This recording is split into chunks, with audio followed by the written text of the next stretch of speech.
নমস্কার বন্ধুরা, আবারও আপনাদেরকে স্বাগতম ভোলানাথ টেক স্টুডিও ইউটিউব চ্যানেলে। আপনিও কি ভোটার কার্ডের জন্য আবেদন করতে চাইছেন, কিন্তু বুঝতে পারছেন না কিভাবে আবেদন করবেন এবং কি কি ডকুমেন্ট লাগবে এবং আবেদনপত্রটি কোথায় জমা করবেন ও আপনার আবেদনপত্রটি জমা হয়ে গেলে কিভাবে স্ট্যাটাসটি চেক করবেন? তো আজকের ভিডিওটি আপনার জন্য খুবই গুরুত্বপূর্ণ। আজকের ভিডিওতে আমি দেখাবো কিভাবে আপনারা বাড়িতে বসেই অনলাইনে নতুন ভোটার কার্ডের জন্য আবেদন করবেন এবং আবেদন করার সময় কি কি ডকুমেন্ট আপনাকে দিতে হবে এবং আবেদনপত্রটি কমপ্লিট হয়ে গেলে কোথায় জমা করবেন এবং আপনার স্ট্যাটাসটি কিভাবে চেক করবেন। তো ভিডিওটি স্কিপ না করে শুরু থেকে শেষ পর্যন্ত অবশ্যই দেখবেন, যাতে কোনো গুরুত্বপূর্ণ স্টেপ আপনারা মিস না করুন। এবং চ্যানেলে যদি নতুন হয়ে থাকেন তাহলে চ্যানেলটিকে সাবস্ক্রাইব করবেন এবং পাশে থাকা বেল আইকনে ক্লিক করে নোটিফিকেশন অল করে দেবেন। তো চলুন আর সময় নষ্ট না করে আজকের এই ভিডিওটি আরম্ভ করা যাক।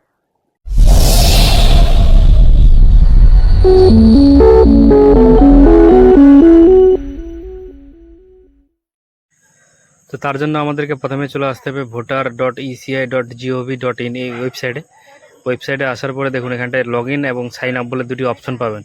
তো আপনারা যদি প্রথমবার এখানটায় এই পোর্টালে এসে থাকেন তাহলে কিন্তু আপনাদেরকে সাইন আপ করতে হবে আপনার মোবাইল নাম্বার দিয়ে এবং নাম দিয়ে কিন্তু সাইন আপ করতে হবে। তো আমার যেহেতু অ্যাকাউন্ট করা আছে অলরেডি, তো আমি লগ ইনে ক্লিক করব। লগ ইনে ক্লিক করার পরে আমার যে মোবাইল নাম্বারটি রয়েছে আমি সেই মোবাইল নাম্বারটি এখানটায় মোবাইল নাম্বারে করে বসাবো এবং নিচে যে ক্যাপচারটি শো করছে সেই ক্যাপচারে করে বসিয়ে রিকোয়েস্ট ওটিপিতে ক্লিক করব। রিকোয়েস্ট ওটিপিতে ক্লিক করার পরে কিন্তু আমার যে মোবাইল নাম্বারটি রয়েছে সেই মোবাইল নাম্বারে একটি 6 সংখ্যার ওটিপি সেন্ড হবে। সেই ওটিপিটি আমি ওটিপির ঘরে বসিয়ে নেব। বসিয়ে নেওয়া হয়ে গেলে ভেরিফাই অ্যান্ড লগ ইনে ক্লিক করব। ভেরিফাই অ্যান্ড লগ ইনে ক্লিক করার পরে কিন্তু দেখুন এখানটায় অনেকগুলি অপশান চলে এসছে। ডাউনলোড করতে পারবেন তারপরে হচ্ছে ট্র্যাক অ্যাপ্লিকেশন করতে পারবেন। তো আমরা যেহেতু আজকে নতুন ভোটার কার্ড আবেদন করব, তাই আমাদেরকে 6 নম্বর ফর্মটা কিন্তু সিলেক্ট করতে হবে। 6 নম্বর ফর্ম সিলেক্ট করা হয়ে গেলে এখানটায় দেখুন ABCD করে এল অবধি কিন্তু অনেকগুলি কলাম রয়েছে। তো প্রথমেই হচ্ছে আমাদের কলামে রয়েছে স্টেট চুজ করতে হবে।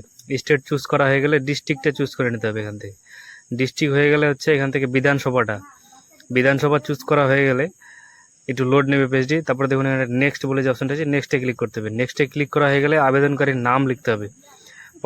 নেমের ঘরে হচ্ছে প্রথম নাম লিখলে কিন্তু অটোমেটিক নিচের ঘরটাতে বাংলায় কনভার্ট হয়ে যাবে। তারপরে হচ্ছে পদবি লেখার পরে কিন্তু নিচের ঘরটাতে অটোমেটিক বাংলায় কনভার্ট হয়ে যাবে। তারপরে এখানটা দেখুন চুজ ফাইল, এখানটা কিন্তু আবেদনকারী একটা ফটো সিলেক্ট করতে হবে। জেপিজি ফাইলের 2 MB সাইজের মধ্যে কিন্তু ছবিটি থাকতে হবে। ছবি সিলেক্ট করা হয়ে গেলে যে নেক্সট অপশনটি আছে সেই নেক্সট অপশনে ক্লিক করে এগিয়ে যেতে হবে। তারপর হচ্ছে আপনি এখানে গার্জেন হিসেবে কাকে দেবেন, বাবার নাম, মায়ের নাম, নাকি হাজব্যান্ড ওয়াইফ, নাকি অন্য কারোর নাম। তো আপনার ক্ষেত্রে যেটা হবে আপনারা সেটি বসিয়ে নেবেন। বসায় নেওয়া হয়ে গেলে এখানটা কিন্তু নেক্সট যে অপশনটি রয়েছে সেই নেক্সটে ক্লিক করতে হবে। নেক্সটে ক্লিক করার পরে এখানটা দেখুন মোবাইল নাম্বার, যদি আপনার নিজস্ব মোবাইল নাম্বার থাকে তাহলে সেলফে ক্লিক করে নিজের মোবাইল নাম্বার দেবেন। আর যদি আপনার নিজস্ব মোবাইল নাম্বার না থাকে তাহলে আপনি যদি বাড়ির অন্য কারো দেন তাহলে রিলেটিভ মেনশন অ্যাভাব করে দেবেন। এটাতে ক্লিক করে মোবাইল নাম্বার বসাবেন। ইমেল আইডি দেওয়ার দরকার নেই। তারপর হচ্ছে নিচে দেখুন আধার কার্ডের কথা বলেছে। এবার যদি আবেদনকারী আধার কার্ড থাকে তাহলে আধার কার্ডে টিক করে আধার কার্ডের নাম্বারটি বসাবেন।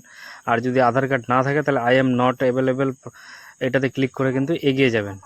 তারপর হচ্ছে আবেদনকারী পুরুষ নাকি মহিলা নাকি অন্য কোনো জেন্ডারের সেটা সিলেক্ট করতে হবে।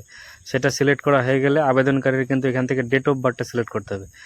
ডেট অফ বার্থ সিলেক্ট করা হয়ে গেলে এখানটা দেখুন নিচের দিকে বলা হচ্ছে সিলেক্ট ডকুমেন্ট।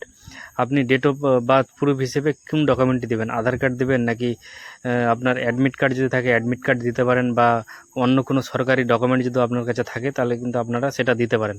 তো আপনারা উপরে যেটা সিলেক্ট করবেন সেই ডকুমেন্টটা কিন্তু এখানটায় আবার 2 MB সাইজের জেপিজি ফরম্যাটে কিন্তু আপলোড দিতে হবে। তো আপলোড দেওয়া হয়ে গেলে নেক্সটে ক্লিক করবেন। নেক্সটে ক্লিক করলে কিন্তু এখানটা পার্সোনাল অ্যাড্রেস প্রেজেন্ট অ্যাড্রেস ডিটেলসের কথা কিন্তু বলা হচ্ছে। তো এখানটা বিল্ডিং নেম, তারপর হচ্ছে street, village, post office, pincode, tehsil, তারপর হচ্ছে তো আপনার ডিস্ট্রিক্ট, তারপর হচ্ছে স্টেট, এগুলো কিন্তু আপনাদের যেটা হবে চুজ করে কিন্তু লিখে নেবেন, ফিল করে নেবেন। ফিল করা হয়ে গেলে নিচের দিকে দেখুন আবার বলা হচ্ছে সিলেক্ট ডকুমেন্ট। তো আপনারা এই অ্যাড্রেস প্রুফের জন্য কোন ডকুমেন্টটি দিবেন, আধার কার্ড দিতে পারেন, জন্ম সার্টিফিকেটও দিতে পারেন, বা অন্য কোনো ডকুমেন্ট, ইলেকট্রিক বিল আছে, গ্যাস কানেকশনের কাগজ রয়েছে।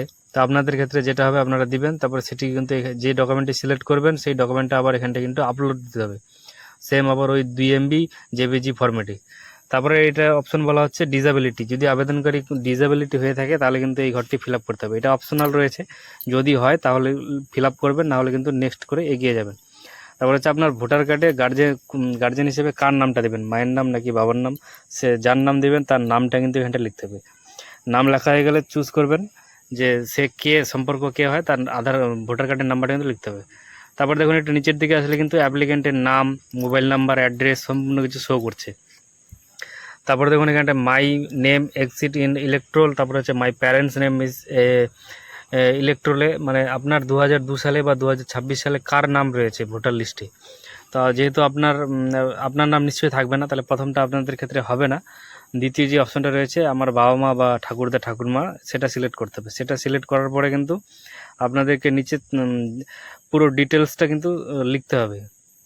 ডিটেলসটা লেখা হয়ে গেলে সার্চ করলে কিন্তু আপনি যা ডিটেলসটা এখানটা লিখবেন তার সম্পূর্ণ ডিটেলসটা কিন্তু এখানটায় চলে আসবে। 2002-এ যেভাবে তার ভোটার লিস্টের নাম ঠিকানা রয়েছে বা যেভাবে তার ডেট অফ বার্থ আরও অন্যান্য ডকুমেন্ট মানে ইনফরমেশন দেওয়া রয়েছে, সেগুলি কিন্তু এখানটায় চলে আসবে অটোমেটিক। তারপর হচ্ছে বাবার নাম, মায়ের নাম, তারপর হচ্ছে বিবাহিত হলে স্বামী বা স্ত্রীর নাম এখানটা কিন্তু লিখতে হবে। এগুলো লেখা হয়ে গেলে দেখুন এদিকে বলা হচ্ছে এপিক কার্ডের নাম্বার। তো এগুলো অপশনাল দিয়েছে, আপনারা চাইলে ভোটার কার্ডের নাম্বারটা লিখতেও পারেন, নাও লিখতে পারেন। নেক্সটে ক্লিক করে এগিয়ে যাবেন। এগিয়ে যাওয়ার পর এখানটা আপনার গ্রামের নাম বা টাউনের নামটা কিন্তু লিখতে হবে। তারপর হচ্ছে স্টেট চুজ করাই থাকবে, তারপর হচ্ছে ডিস্ট্রিক্টটা চুজ করতে হবে। তারপর আপনি পশ্চিমবঙ্গে কত বছর থেকে এখানটা বসবাস করছেন সেটা সিলেক্ট করতে হবে। তো আপনার ডেট অফ যেটা জন্মসাল রয়েছে সেটাই সিলেক্ট করবেন। সিলেক্ট করা হয়ে গেলে এখানটা আপনি কোথা থেকে আবেদন করছেন সেটা লিখে নেবেন। লিখে নেওয়া হয়ে গেলে নিচে দেখুন ক্যাপচারটি শো করছে, সেই ক্যাপচারটি ফিল করে আপনাকে কিন্তু সেন্ড ওটিপিতে ক্লিক করতে হবে। আপনি যে মোবাইল নাম্বারটি বসিয়েছিলেন সেই মোবাইল নাম্বারে কিন্তু একটা ওটিপি যাবে। ওটিপি বসানো হয়ে গেলে আপনাদের সামনে কিন্তু এরকম একটা ফর্ম ওপেন হয়ে যাবে। তো আপনারা যে এতক্ষণ ধরে ডিটেলসগুলি ফিল করলেন সেগুলো একবার ভালো করে মিলিয়ে নেবেন। সম্পূর্ণ ডিটেলসটা কিন্তু এই ফর্মে দেখা যাবে। যদি কোনো কিছু ভুল থাকে তাহলে কিন্তু আপনারা নিচে এডিট বলে একটা অপশন পাবেন। যদি মনে হয় যে না আপনার সব ঠিকঠাক লিখেছেন, তাহলে কিন্তু নিচে দেখুন ই সাইন অ্যান্ড সাবমিট বলে কিন্তু একটা অপশন শো করছে। তো ই সাইন অ্যান্ড সাবমিটের উপরে ক্লিক করবেন। ই সাইন অ্যান্ড সাবমিটের উপরে ক্লিক করলে কিন্তু অটোমেটিক আপনাদের পেজটি রিডিরেক্ট হয়ে যাবে ই সাইনের যে পোর্টাল রয়েছে সেই পোর্টালে। একটু ওয়েট করবেন। ই সাইনের পোর্টালে দেখুন লগ ইন অটোমেটিক কিন্তু রিডিরেক্ট হয়ে চলে আসছে। তো এখানটায় আবেদনকারী আধার কার্ডের নাম্বারটি কিন্তু লিখতে হবে। এন্টার আধার নাম্বার যে জায়গাটাতে বলছে, আধার নাম্বারটা লেখা হয়ে গেলে গেট ওটিপিতে ক্লিক করলে কিন্তু আবেদনকারীর যে আধার কার্ডের সাথে মোবাইল নাম্বারটি সংযুক্ত রয়েছে সেই মোবাইল নাম্বারে কিন্তু একটা 6 সংখ্যার ওটিপি যাবে। সেই ওটিপির ঘরে কিন্তু বসিয়ে দিতে হবে। ওটিপিটি বসানো হয়ে গেলে টিক বক্সে ক্লিক করে সাবমিটে ক্লিক করতে হবে। তো আমি ওটিপিটা বসিয়ে নিচ্ছি। সাবমিটে ক্লিক করলে কিন্তু আপনারা আর এখানটায় কিছুই করতে হবে না, আবার কিন্তু অটোমেটিক রিডিরেক্ট হয়ে কিন্তু যে ভোটারের পোর্টাল রয়েছে সেটাতে কিন্তু আবার ব্যাক হয়ে চলে যাবে। একটু পেজটা লোড নেবে, দেখুন ব্যাক হয়ে কিন্তু আবার সেই ভোটারের পোর্টালে কিন্তু চলে আসছে।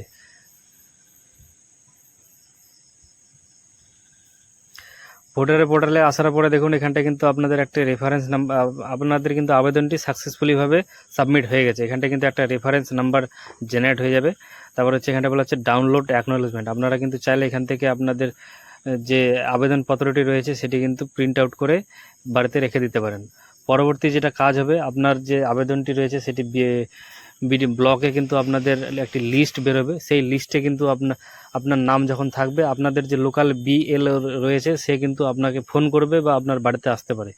তখন কিন্তু সেই লিস্ট অনুযায়ী সে বাড়িতে এসে আপনার ডকুমেন্ট কিন্তু চাইবে, যেরকম আধার কার্ড, ভোটার কার্ড বা আপনার গার্জেনের আধার ভোটার, এরকম কিছু যা ডকুমেন্ট চাইবে সেই ডকুমেন্টগুলো কিন্তু আপনারা 1 কপি করে জেরক্স করে এবং এই ফর্মটি তার সাথে জেরক্স করে কিন্তু তাকে জমা দিয়ে দেবেন।